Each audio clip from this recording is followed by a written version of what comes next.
welcome today. This week's application spotlight. Today we're going to be looking at DiceDB. I just saw this come out a week or two ago. It's already garnered. It says 4K stars, but if you go to GitHub, it's actually over 5K already. So getting some interest on this. So this is a Redis clone. There's been quite a few Redis clones in the past 6 months or so because of the licensing changes. And this is another one. They do multi-threaded, which is great. Fits in well with Unikernels. They're introducing new commands like this QWatch. They've got some other interesting features that they list here, and it seems like they're trying to go for more performant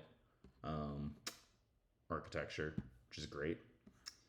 So we went ahead and made a little unikernel out of it. You can just go to DiceDB, grab it. We'll go ahead and pop it open. So I'm gonna load it up. 6379 is the default Redis port. So this is listed on 7379, and then 8082 is their web server. And then there's this little Python application that they have. You can see I'm in a VM right here, but yeah, so they got this like little Python application. You can use in the past I've just used like Telnet to talk to Redis because it's pretty quick and easy.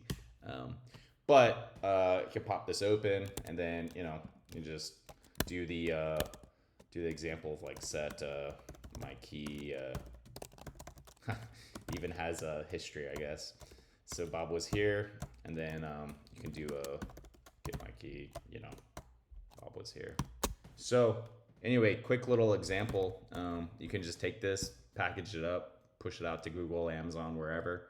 It's pretty lightweight. We can go ahead and see Heiberg Dice. I guess we want to do this, don't we? Yeah, so it's the whole thing's like less than 36 meg, which is pretty normal for a Go application. But yeah, pretty cool application. Interested to see where they're gonna take it. All right, so till next time, bye.